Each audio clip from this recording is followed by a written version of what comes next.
Eu demorei, mas eu estou aqui novamente com vocês para a segunda parte da aula que vai falar sobre a cultura grega, né? A gente já havia prometido essa aula um tempo atrás e temos que falar que a cultura grega, ela é uma cultura muito rica, não só na questão da religião, do teatro, da filosofia, da ciência, né, da mitologia, das festividades. Ela, na verdade, é cheio de mitos, né? E esses mitos, eles não morreram. Até hoje nós temos uma psicologia envolvida com a questão dos mitos. Por exemplo, o, um mito que é muito importante, que vai falar de Jocasta, né, e do seu filho, e que tem tudo a ver hoje em dia com a psicologia atual, né? Que o filho se apaixona pela mãe, né, e chega a casar com a mãe, mata o seu pai numa catástrofe, né? A cultura grega, ela legou para a humanidade obras de artes fascinantes, conjunto de ideias que influencia até hoje o mundo atual. Algumas curiosidades sobre a Grécia. A palavra escola, a escola significa tempo livre, né? Tempo livre para pensar, tempo livre para raciocinar. A palavra idiota fazia referência a qualquer um que não estivesse ligado, que não estivesse fazendo referência da política como uma coisa boa, como uma coisa importante. Diversas descobertas, né, dos antigos matemáticos gregos, tipo o que vocês estudam hoje, Pitágoras, né, o teorema de Pitágoras. Pitágoras era um grego, Arquimedes, Euclides, todos eles são matemáticos que até essa atualidade são ensinados na escola. O uso é muito contínuo até hoje, né? Os gregos eram muito ávidos com a questão das teorias dos planetas, do sistema solar, e a proposta pela primeira vez, né, que o sistema solar gira ao redor, que os planetas, né, do sistema giram ao redor do Sol. Foi um matemático, astrônomo e grego, Aristarco, que propôs, né, essas questões aí dos planetas, né? A palavra música, ela tem origem nas antigas musas, né, e deusas das artes da mitologia grega, né? A música era executada só por um instrumento de sopro ou de cordas, né? A lira ou cítara, né? E o aulo, que era um tipo de flauta. Então o canto, a música, ela era muito apreciado também pelos povos gregos, né? E a lira era uma das mais importantes instrumento para aquela época. Pessoal, a religião, nós vamos ter vários deuses, né? A religião ela é politeísta, né? Alguns deuses são humanos, outros são um pouco humano, uma metade humana e uma metade animal, né? Os deuses gregos, eles têm ciúme, raiva, sentem amor, eles têm uma proximidade muito real do ser humano. Zeus é o mais importante, ele é o pai dos deuses, né? Então, eles acreditavam em vários deuses, né? E as pessoas podiam ter muita intimidade com os seus deuses. Eles acreditavam que os deuses estavam a serviço das pessoas. E os deuses gregos, eles possuíam características humanas, defeitos e qualidades, como eu falei, ciúme, raiva, amor, amizade, mas tinha fraqueza, tinha paixão. A diferença existente entre eles e os humanos é que os deuses eram imortais e humanos não, né? Eles acreditavam em 12 grandes divindades, né? Que eles ficavam no alto do Monte Olimpo, onde eles moravam, né? E o pai de todos era o Zeus, que era casado com a Hera. E geralmente esses deuses e deusas eram associados a fenômenos naturais. A arma de Zeus, por exemplo, era um raio. As tempestades serviam para efeito de raiva, né? Por sua vez, os terremotos, que eram muito comuns na Grécia, nós já falamos disso na formação grega, eles eram explicados pelo mau humor de Poseidon, né? Que batia com seu tridente no fundo do mar e gerava terremotos. Os gregos faziam culto dos heróis também. Nós vamos ter não só deuses, mas heróis, que é um pouco. É um semideus, é como se fosse um semideus, né? Ele não é completamente um deus, mas ele é quase um deus. Esses cultos aos heróis, que eram seres bem mitológicos, eles eram considerados pelos gregos antecessores e que davam proteção. Por exemplo, Ulisses é um herói é um herói que era rei de Ítaca, uma ilha grega. Ele era casado com Penélope, e o mais famoso que tem envolvimento com esse herói Ulisses é o cavalo de Troia, né? A guerra de Troia, que garantiu os gregos a vitória contra Troia. O Ulisses foi aquele herói que resolveu a questão e ganhou a guerra de Troia, né? Nós vamos ter também Teseu, né? O Teseu ficou conhecido como um dos grandes heróis atenienses. Por quê? Porque ele libertou o povo grego do Minotauro. O Minotauro era metade touro, metade homem, né? Que teve lá na sua origem uma questão do rei não obedecer aos deuses, então o rei depois vai criar um minotauro. O minotauro vai ser uma afronta para a região e no final alguém tem que matar o minotauro. Esse alguém aí é o Teseu, né, que vai matar o minotauro. O Perseu, que foi um grande herói também, o Hércules, né, herói da mitologia greco-romana, um semideus, filho de Zeus. Ele é conhecido como uma força incomum e ele vai ter muitos filhos. Enfim, os heróis principais são esses aí. Depois vocês dão uma olhada, né, nessas lendas, nesses mitos aí, e um deles, o Minotauro, é muito importante.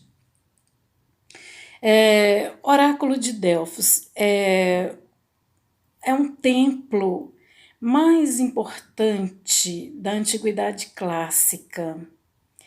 Hoje está em ruínas, né? Mas ele era como se fosse o maior centro religioso da Grécia antiga. Hoje, ruínas. Nós vamos ter aí seres mitológicos, né? Os heróis, que a gente acabou de falar, né? As ninfas, que eram seres femininos, mulheres bonitas, que viviam nos bosques, né? Nos campos, que cantarolavam, que tinham uma certa leveza, né?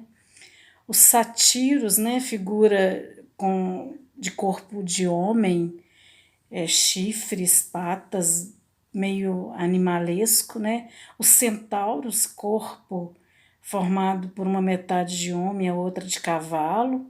As sereias, né? Um peixe maravilhoso, normalmente baseado no corpo da mulher, né? Que fazia a atração com seus cânticos, né?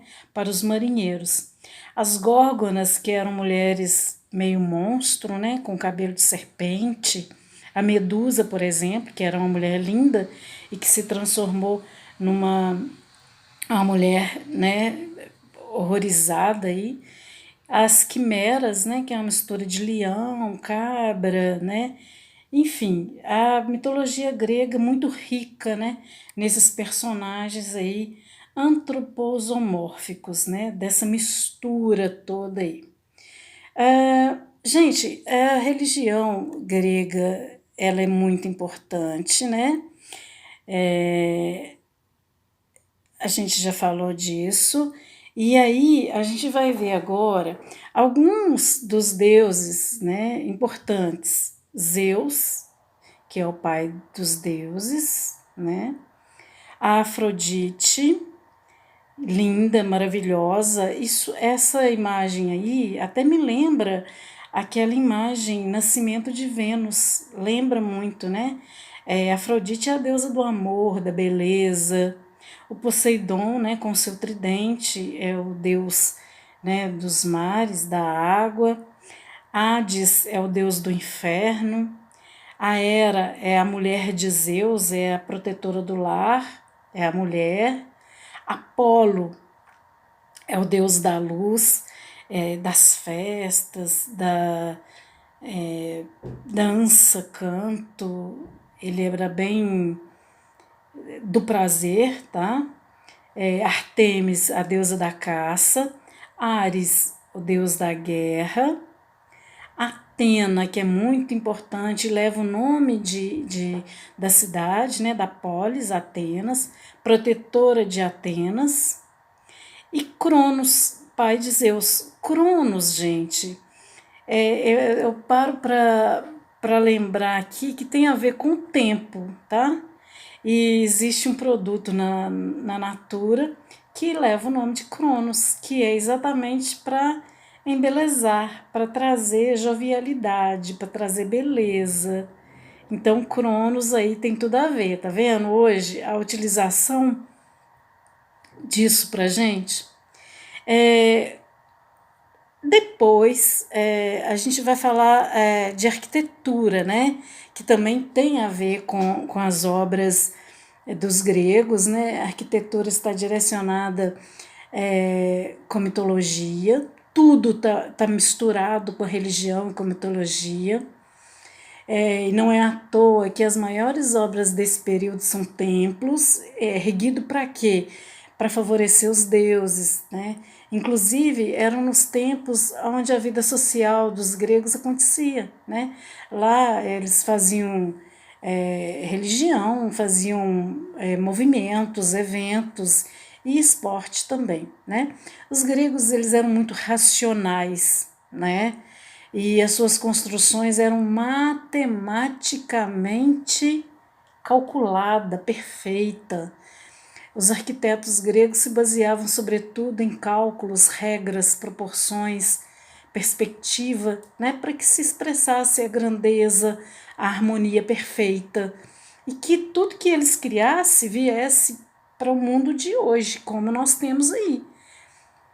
O local onde os templos eram construídos eram também algo de muita importância, era muito bem escolhido para preservação mesmo, normalmente em locais bem altos, que podia ter efeito de luz, né, e pudesse realçar e valorizar a arquitetura. E esses templos, eles eram vistos de diferentes ângulos, né? Por exemplo, o templo de Poseidon, né, localizado em frente ao mar Egeu. Umas características da arquitetura grega foram as obras com finalidade de uso público, né, teatro, templos, estádios, perspectiva e simetria, proporção rigorosa, equilíbrio, exatidão, valorização do belo, estética perfeita, obras monumentais, presença marcante dessas colunas em estilo dórico, em estilo jônico, em estilo coríntio, que a gente vai falar daqui a pouquinho, né? Todos os templos, gente, eram erguidos com essas colunas aí. E olha, todas essas características que eu acabei de falar são características que vai me lembrar do Renascimento. Por isso que quando vocês estudarem Renascimento, vocês vão falar assim, o Renascimento que acontece no mundo moderno é uma volta ao mundo clássico. Que mundo clássico? Grécia e Roma. Olha aí, antropocentrismo, humanismo, racionalismo, arquitetura dórica, a coluna dórica, ela é pesada, ela é simples, rígida, a jônica, ela é mais elegante, e a Corinthian tem muito mais ornamentação, tá? Essas são as colunas importantes aí. Essas maravilhas na arquitetura, gente, grega, dominaram a visão da grega antiga como assim uma nação, um mundo, né, muito muito rico, com muita beleza, com muita história, e que agradava, né, de ser vista por várias pessoas, e ainda agrada até hoje, né? Eles foram considerados o berço da civilização por conta dessas realizações todas aí, tá? Embora com tantas guerras depois, né, as guerras médicas, as guerras Peloponeso, né, da própria Grécia contra a Grécia, né, dos povos gregos, e depois da invasão do Alexandre o Grande, elas acabaram em ruínas, infelizmente, né? Aí, olha, a coluna dórica, ela é mais simples, né? A coluna jônica, ela já é mais trabalhada, aonde está mostrando a setinha aí. E a coluna coríntia, ela é muito mais elaborada, ela é muito mais rica, ela é muito mais perfeita. Olha só, uma das construções. Olha isso, gente. É perfeito. Lembra um pouquinho o Jardim Suspenso da Babilônia, tá? Mas assim, é muito mais de ostentação, muito mais rico até, inclusive. Aí nós temos o Paternon, né, de Atenas, construído com essas colunas dóricas, muito importante, hoje em ruína, mas uma obra riquíssima, né? Olha só, olha as colunas, né? Ela fica em Acrópole, né? No centro de Acrópole. Olha o templo de Zeus, maravilhoso, né? Em colunas, já não é mais colunas dóricas, a gente vê lá na plataforma, lá em cima, que tem parecendo as colunas coríntias, né, mais rebuscada. O templo de Hera, em Olímpia, né? O templo de Artemis, olha isso, que maravilha que é esse templo, gente. O templo de Hefesto, maravilhoso também. Normalmente, tá, gente? Pedra, mármore. Olha esse aqui, em Acrópole. Maravilhoso. E aí, a gente vai falar da escultura também, a importância da escultura. Esse povo grego antigo aí, ele vai usar a arte como uma forma de oração, né? Acreditava que isso ia ter uma troca, que ia ser abençoado, que ia ter força, poder, né? Isso reflete em toda a cultura deles, né? A crença, a mitologia, as histórias todas. Eu vou fazer um templo, uma escultura, um teatro, um esporte em homenagem a deuses ou aos deuses. Mas isso fez crescer nesse povo um talento, uma gama de artistas tão talentosos que o mundo inteiro ficava embasbacado com isso, né? Ficava impressionado com isso. Inclusive Alexandre o Grande e o pai dele, né?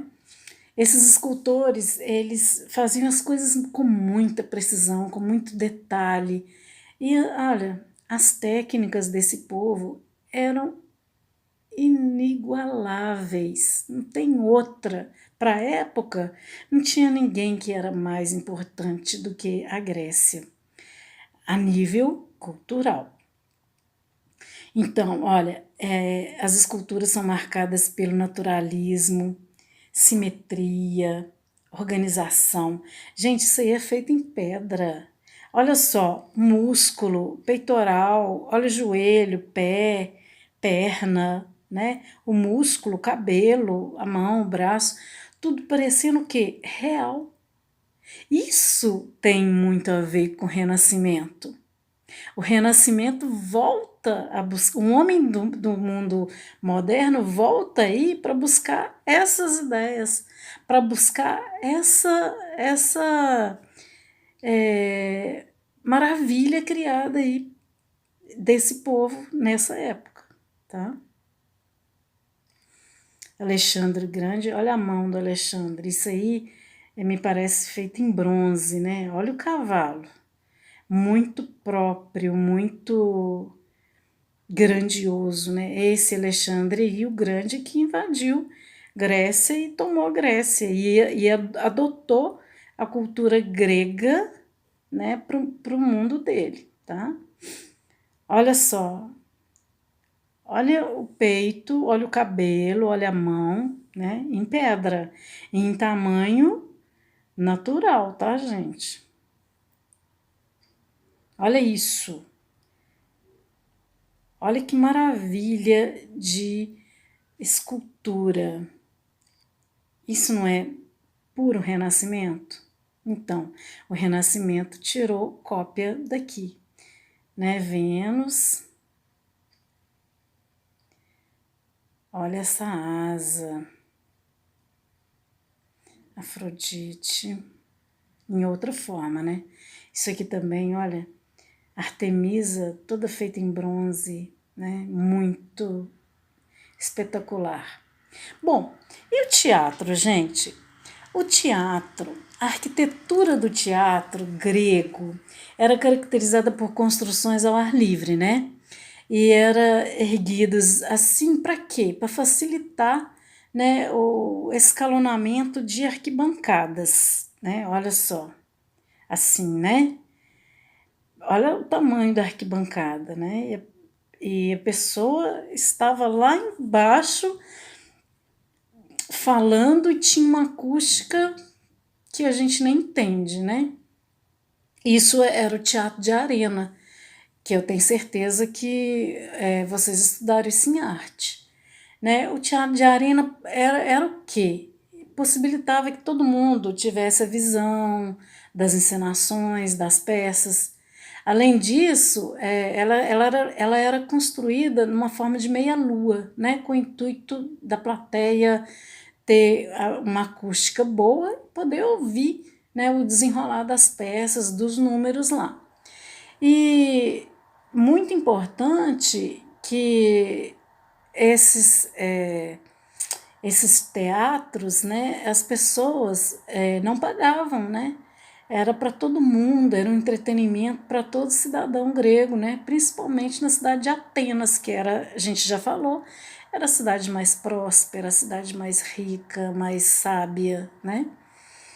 E os dois gêneros que eu tenho certeza que vocês já estudaram em artes também é a comédia e a tragédia, né? Os gêneros mais representados. E por isso usava-se as máscaras, né? As máscaras, elas eram usadas ajudar, né, na composição aí do personagem, né? Normalmente só personagem, só homens faziam as peças, né? Mas eles usavam a máscara feminina, né? Então nós temos aí, né, um pequeno esboço, né, do teatro, o teatro de arena, né, muito importante. Então até hoje eu tenho teatro porque os gregos inventaram o teatro, né? Importantíssimo para vocês. As máscaras, inúmeras máscaras, né, de comédia, de tragédia, de mulher, de homem, enfim, né? As máscaras sempre assim como símbolo do teatro, né? Aqui nós temos uma escola, né? Uma escola importantíssima, a escola grega. Então, olha como que as pessoas ficavam, né? Em discussão. E às vezes, quando a gente está em discussão em sala de aula, a gente está fazendo isso. A gente está fazendo o quê? Uma parte de conhecimento, né? A gente está tentando elaborar sugestões, canalizar problemáticas, né? E quem sabe daí é que sai alguma nova proposta, né, de sociedade, de vida, não é isso? Moçada, a ciência, Arquimedes, Tales de Mileto, Pitágoras, né, o teorema de Pitágoras, a filosofia, nós já falamos disso anteriormente, tá? E eles eram exageradamente inteligentes e eles sempre estavam em busca da compreensão de fenômenos da natureza e acreditavam que o conhecimento ia fazer com que os povos gregos fossem mais desenvolvidos. E né? Por isso que nós temos que buscar sempre conhecimento, né? Então, a filosofia nós vamos ter Sócrates, Platão, Aristóteles, vocês já estudaram isso também, né? Os gregos, eles eram muito racionais, né? Individualistas no sentido do indivíduo, do ser humano, do homem, da pessoa, né? Que tem capacidade, que tem inteligência, eles eram espetaculares, né? E as Olimpíadas, né? Diversos jogos periódicos de 4 em 4 anos, assim como são hoje, né, os Jogos Olímpicos, como são a Copa do Mundo, né, de 4 em 4 anos, parava-se todas as guerras, parava tudo para homenagear Zeus. Então, diversos jogos, diversas modalidades, né, eram feitas e dedicadas a Zeus na cidade de Olímpia, onde ficavam era a morada dos deuses, né? E os jogos eram praticados de 4 em 4 anos. Durante isso daí não tinha guerra nenhuma e respeitava-se como se fossem sagrados os seus participantes, né? E era muito comum, né, usarem atletas corredores para transportar em alta velocidade as mensagens importantes depois. Quem corria muito, né, ia ser os correios da época. Olha, uma das diferenças, hoje a gente tem uma Olimpíada, mas as mulheres podem participar.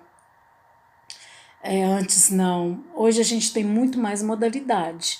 Quais eram as modalidades mais importantes nessa época?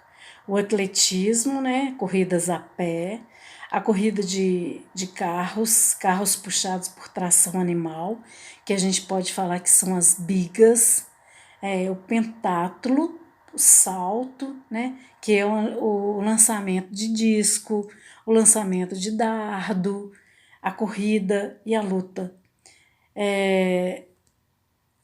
Quando se ganhava essas lutas, esses jogos, o ganhador ele podia ser considerado um semideus, tá?